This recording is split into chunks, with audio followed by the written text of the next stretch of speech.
নমস্কার বন্ধুরা, আশা করি আপনারা সবাই ভালো আছেন। আপনাদের সবার ভালোবাসা নিয়ে আমরা দেখছিলাম শাকির সারিসুরি নাটকের 47 থেকে 51 এপিসোড।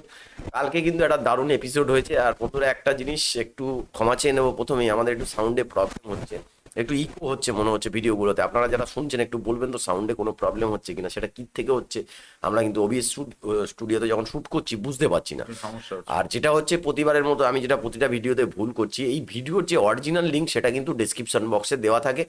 আপনারা চাইলে কিন্তু অরিজিনাল ভিডিওটাও সেখান থেকে দেখে নিতে পারেন। তো চলুন বন্ধুরা, দেখে নিই সেই অপেক্ষাকৃত শাকিন সারিসুরি নাটকের হাসির পাঠটা।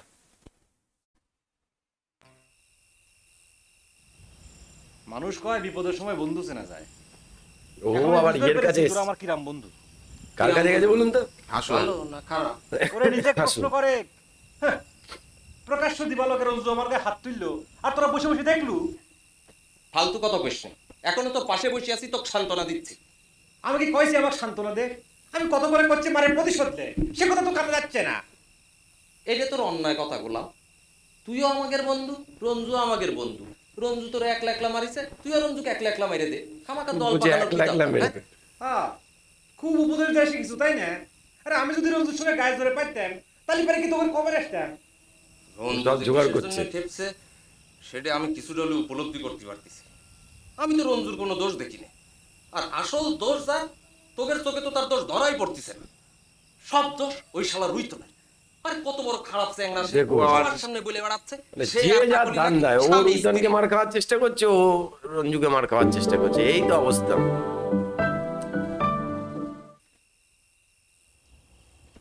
এই রে, এ কি কয় কপালের লেখন, তাই না মন্ডল সাহেব? কপালে লেখা আছে জন্যই দেখেন এত কিছুর পরও টপুর আজকে খবর নিয়ে বিয়েটা চলে ঠিকই এসছে। হয়ে যাচ্ছে। এখনো কল তোর বিয়ে কিনা হয়নি খালাতো ভাই, বুঝছিস? এখনই অত আহ্লাদ করিস নিয়ে। দেখছেন মন্ডল সাহেব, দেখিছেন আমার নিজের খালাতো ভাই, ভাই হয়ে সে আমার সব সময় এরকম কুলক্ষণে কথা কয়। আমি কুলক্ষণে কথা কই না, তোর খালি একদিন কথা মনে করা দিচ্ছে, আমি সত্যি কথাটাই কই। যখনই তুই এই বিয়ে নিয়ে বেশি আহ্লাদ করিস তখনই কলে একটা ভাই ভেজাল ব্যাধি দেয়, এই কথাটাই তোকে মনে করা দিচ্ছি। আপনিই কন্ত মন্ডল সাহেব, ওর কথা শুনে কি মনে হচ্ছে না যে শিপালির সাথে আমার বিয়ে হচ্ছে জন্য তার মনে একটু দুঃখ লাগতেছে? হান্নান দুঃখ পাইছে কিনা সেটা তো কবার পারবো না, তবে তোর ব্যবহারে আমি খুব দুঃখ পাইছি। এই রে, শুভ কাজের জন্য সে কথাটা কতিছি না। এ আপনি কি কথা করছেন মন্ডল সাহেব? আমি আপনার মনে দুঃখ দিছি। গোলামের ব্যাপারটা কি কেন জেনে আপনি? গেছেন তুমি? আপনি খালি কথাটা ধরা দেন, দেখেন আমি নিজের সাক্ষাৎ নিজেকে আমরা কইলিয়ে নিচ্ছি। বাদ দে, ওসব কথা আর তুলবার চাই না।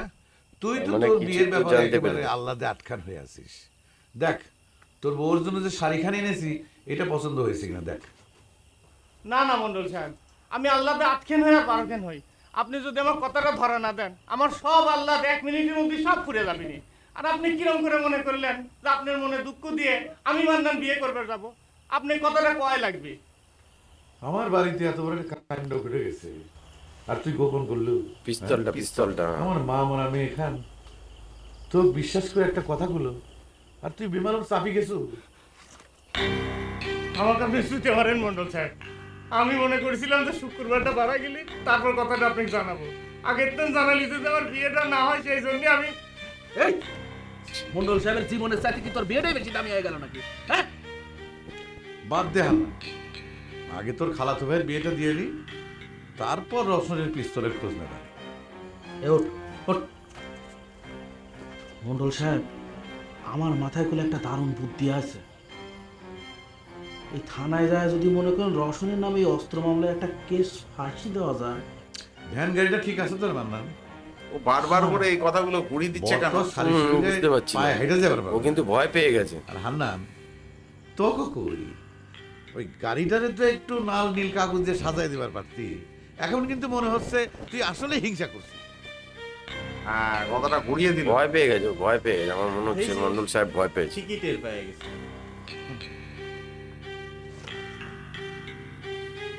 ওর বউয়ের শাড়ি গোছাচ্ছে দেখুন। রঞ্জু ভাই, আপনি কি পাগলামি শুরু করেছেন কোন তো? আমি কোনো পাগলামি শুরু করিনি। গোলামকে মারিছেন কিসের জন্য? কি দোষ তার? সেটা আমার আর গোলামের হিসেব। শুনি, হিসাবটা কিসের? এই পৃথিবীতে কেউ কোনোদিন আমার কোনো হিসাব নেয়নি। আপনি কিসের জন্য মানানি খুন করবেন রঞ্জু ভাই? বলেন তো, আমার মনে যা ইচ্ছা হবে আমি তাই করবো। এটা আমি কারোর সাথে কোনো কথা কবে চাই না। খামাখা আপনি মানানি খুন করবেন চাচ্ছেন কিসের জন্য? মানানির সাথে আমার বিয়ে না হলে আপনার কিসের লাভ? তার সাথে বিয়ে না হলেও তো সে কথা আমি জানি সেবানি, সেটা নতুন করে কোয়া লাগবে না। আমি যদি মানানিক বিয়ে না করি তাহলে আপনি কি খুশি হন রঞ্জু ভাই? কি কথা করছেন না কেন? আমার খুশি অখুশির খোঁজ খবর তো কোনোদিন দেও না শেফালি। এই শেষ সময় আসে শেষ সময় এসে কেন খোঁজ খবর নিচ্ছে? বুঝেছি, মানার সাথে বিয়ের আগে যদি আমার গলায় দড়ি দিই তাহলে মনে হয় আপনারা সকলেই খুশি হন।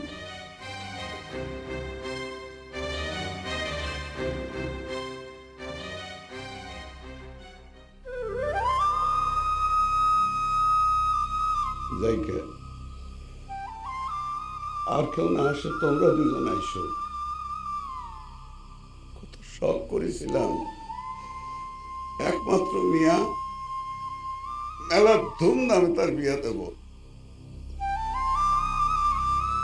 এও ফ্যাসাদে পড়েছে, কি করবে? সত্যি ভাষাতে পড়ে গেছে। রঞ্জু তো আবার পাগলামি করে বেড়াইতেছে। ও স্যারের সামনে তো আমি লজ্জায় কোনো কথাই কইবার পারি না। সে তো আমাদেরও এসে যার পর নাই গালাগালি করে গেছে, শুনিস মনে হয়। আচ্ছা, ওই বিয়ের সময় রঞ্জু এসে কোনো ভেজাল করবি না তো? আচ্ছা, ও একটা করে বোঝা উচিত নাকি? তোর যাইকে ওসব নিয়ে আমি আর ভাববার চাই না। শুনেছি মন্ডল বলে আবার বন্দুক নিয়ে আসতেছে বাইরে। ও ভাই, তোমরা আইসো ভাই। হ্যাঁ, বন্ধুর বাড়ি তো খালি মানুষ আনন্দ করবারই যায় না, শোকও তো করবার যায় নাকি? অসাধারণ, অসাধারণ। তোমাদের বন্ধুর শোকে তোমরা একটু শোক করবেন খেলা। আইসো তোমরা। অসাধারণ।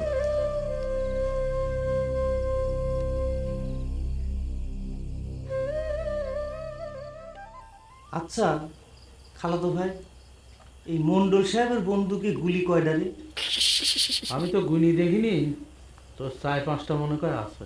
একটু কম হয়ে গেল না? মনে করে যে সত্যি সত্যি যদি গ্যালজাম বাইতে যায় তখন?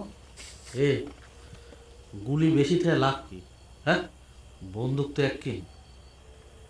খালাতো ভাই, আমার মাথায় একটা বুদ্ধি আছে, কব রসনে মনে কর যদি কয়ে বলে বস যাত্রী নিয়ে দেওয়া যায় তাহলে কেমন হয়? সাথে পিস্তল দেয়। ও আচ্ছা, যে যা দান দেয়। রসনের কাছে পিস্তলটা আছে, তাহলে এই বলে যে স্বার্থপর চাওয়াল।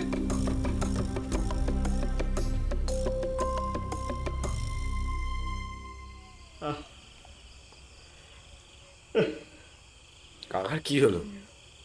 হরিদিন গেল, সন্ধ্যা হলো, পার করো আমারে, রঞ্জু এসছে, রঞ্জু। পার করো আমারে। সত্যি এ দুঃখ, এরও তো আর একটা চাপ।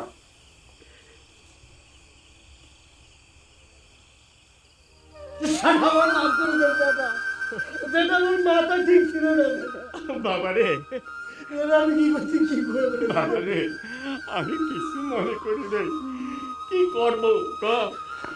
আমাদের তো কিছু করার নাই। দাদা কিছু করা লাগবে না, আমার জন্য কিছু করা লাগবে না। আমার দু চোখ যেদিকে যাবে আমি চলে যাবো না, ও কথা কয় না বা। এই একটা জিনিস আছে সারিছড়ি গ্রামে, এই একটা হ্যাঁ, ব্যাপার কিন্তু মানে একদম মানতেই হবে। নিজের পরিবারের মতো একটা কোনো মানে মুখারে মুখের দিকে তাকাই, হরিদাসের শোক ভুলে থাকি। এই সারি সুরি গাওয়া সাইরে কটে যাবনি ভাব, কটে যাবো। কি করতে কি করে বলো, আমি তো কোনোদিন এরকম করিনি। আমার মাথা যেন কি হয়ে গিয়েছে দাদা, আমি কিছু বুঝতেছি না। আমার মাফ করে দিন দাদা, মাফ করে দিন।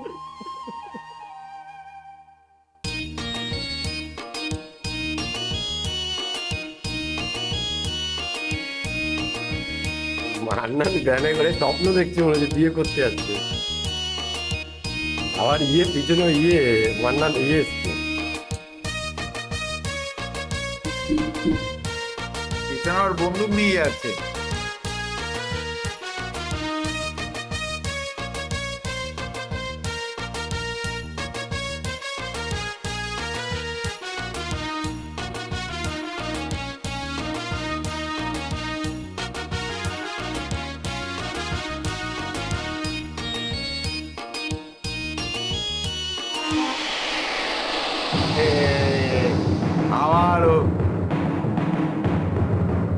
স্বপ্নই দেখছিল।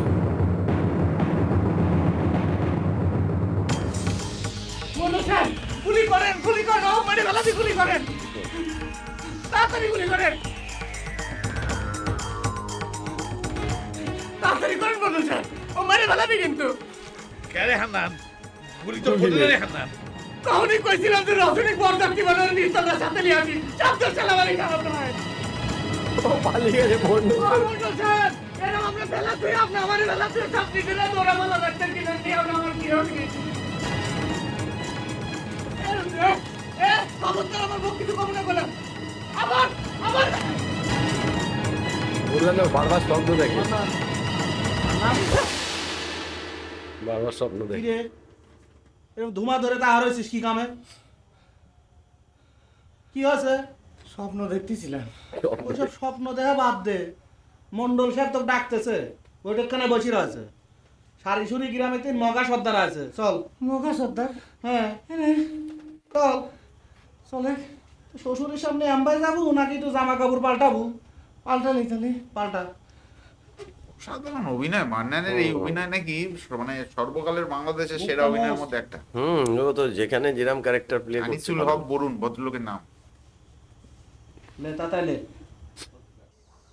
ঘটনার সময় তুমি কোথায় ছিলে? এটা আবার কোন ঘটনার কথা? এই যে ধরেন মনে করেন রাইতের আনুমানিক 10টায় আমি বাড়ি ফিরলাম, বিটি আমার ভাত বাইরে না সামনে দিল, আমি গর্দি খায়া বারান্দায় যায় এখন বিড়ি কেবল ধরাইছি, আমার বিটি যায় ঘরে শুয়ে বইল। তারপর আর কোনো খবর নেই? আগে কিছুই টের পাও নাই? মন্ডল সাহেব কি হয়েছে? আব্বা আপনি বেশ খালি আজ না শুক্রবার। মগা সর্দার করছে তার মেয়ে নাকি পলাইছে। অসম্ভব কথা, এটা একটা ষড়যন্ত্র, আমি এটাকে যদি মানি না। আপনি সকলে মিলে আমার বিরুদ্ধে জায়গা ষড়যন্ত্র, সকলে মিলে ষড়যন্ত্র করেছেন, আমার বিয়ে দিবেন তাহলে আমরা একটু সকলে মিলে এই পরিস্থিতি সৃষ্টি করতে দিই না। হ্যাঁ দেখছি আমি কথা বলছি। আচ্ছা মন্ডল সাহেব কথা করতে তুই চুপ করবো না? এটা কি প্ল্যান করেছে মিথ্যে কথা বলবো? আমার পরিস্থিতি সৃষ্টি করছিস তুই। একটু ধৈর্য ধর। এই গুরুদাস আসছে। বাসন্তী, এ বাসন্তী, বাসন্তী কি হয়েছে? খবর শুনিতাম কি শিবালিক নাকি খুঁজে পাওয়া যাচ্ছে না। খুঁজে পাওয়া যাচ্ছে না? আজ রাতে বিয়ে? সেইটাই তো কথা, মাঝ রাত থেকে নাকি সে উদাও। এর তো আবার উল্টো শান্ত হবে। তাহলে মনে কয় কারোর সাথে বাড়াই গেছে। আমি জানি তো তার মেয়ে মানুষ এ সবসময় এর মানসিকতাটা ভালো না। এ তুমি কি কথা কও বাসন্তী? শিবালি কার সাথে বাড়া যাবি? রঞ্জুর খোঁজ করিস? তোমার চিন্তা ভাবনাই খারাপ হয়ে গেছে বাসন্তী।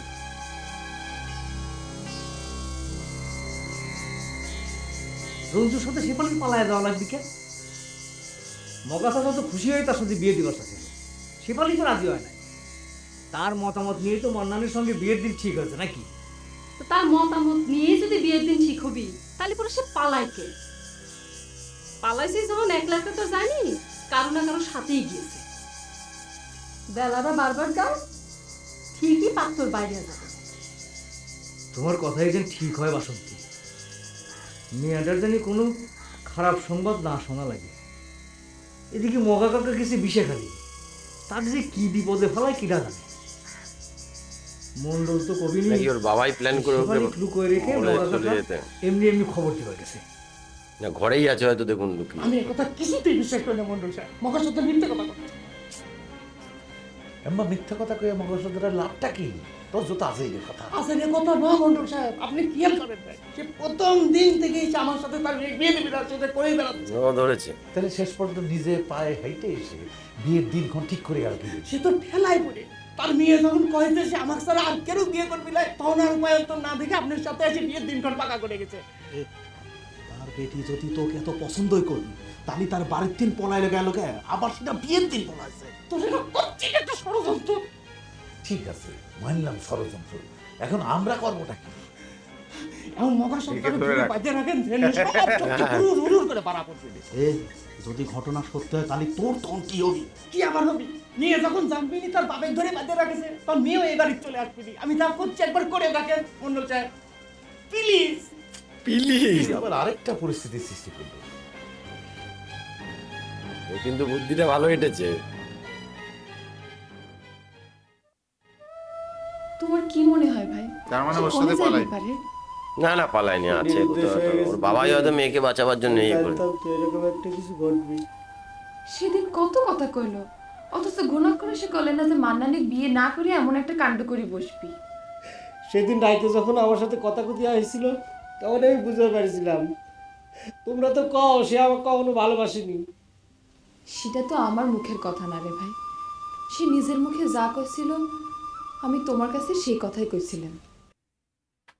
তো বন্ধুরা, অসাধারণ কিন্তু একটা এপিসোড দেখলাম। অলরেডি এখানে একটা ঘটনা ঘটে গেছে, শেষ পর্যন্ত এসে দেখলেন যে কিন্তু মণ্ডল সাহেবকে বললো যে তার মেয়ে পালিয়ে গেছে।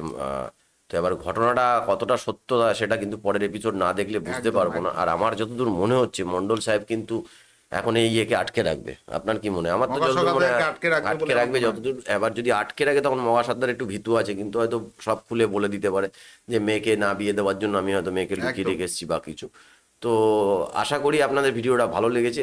এই ধরনের যদি ভিডিও দেখতে চান, আর আপনাদের কাছে একটা রিকোয়েস্ট আমি বারবারই করি যে আপনারা যদি অন্য কোনো ভিডিও থাকেন দেখতে চান, সেই ভিডিওর লিঙ্ক আমাকে কপি পেস্ট করে পাঠিয়ে দেবেন। কারণ আপনারা যদি টাইটেল দেন সেটাকে খোঁজা অনেকটা মুশকিল হয়ে যায়। ইউটিউব একটা বড় প্ল্যাটফর্ম, সেখান থেকে খুঁজে বের করে এনে রিয়াকশন দেওয়াটা কিন্তু একটু কঠিন ব্যাপার। তাই আপনাকে বলবো আপনারা যে ভিডিও দেখতে চান তার মানে লিঙ্কটা কপি করে আমাদেরকে কমেন্টে পেস্ট করে দেবেন। আমরা সহজেই কিন্তু তার রিয়াকশন পরবর্তীকালে দিয়ে দেবো। তো চলুন বন্ধুরা, আজকে এখানেই শেষ করছি। আবার আপনাদের সাথে কালকে দেখা হবে একটা নতুন ভিডিওতে। ততক্ষণে সবাই ভালো থাকবেন, সুস্থ থাকবেন।